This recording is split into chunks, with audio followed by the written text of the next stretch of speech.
Josué, chapitre 5. La circoncision à Gilgal.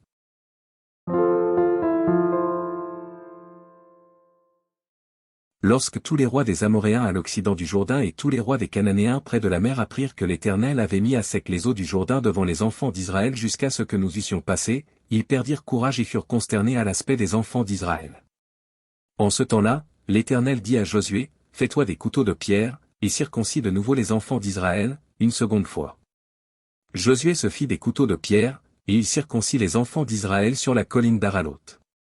Voici la raison pour laquelle Josué les circoncit. Tout le peuple sorti d'Égypte, les mâles, tous les hommes de guerre, étaient morts dans le désert, pendant la route, après leur sortie d'Égypte. Tout ce peuple sorti d'Égypte était circoncis, mais tout le peuple né dans le désert, pendant la route, après la sortie d'Égypte, n'avait point été circoncis.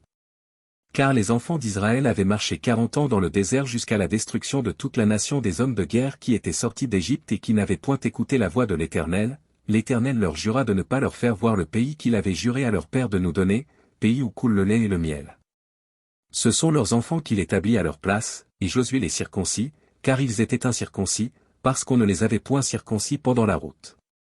Lorsqu'on eut achevé de circoncire toute la nation, ils restèrent à leur place dans le camp jusqu'à leur guérison.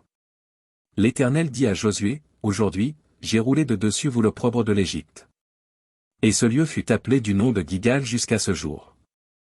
Les enfants d'Israël campèrent à Gilgal, et ils célébrèrent la Pâque le 14e jour du mois, sur le soir, dans les plaines de Jéricho. Ils mangèrent du blé du pays le lendemain de la Pâque, des pains sans levain et du grain rôti, ils en mangèrent ce même jour.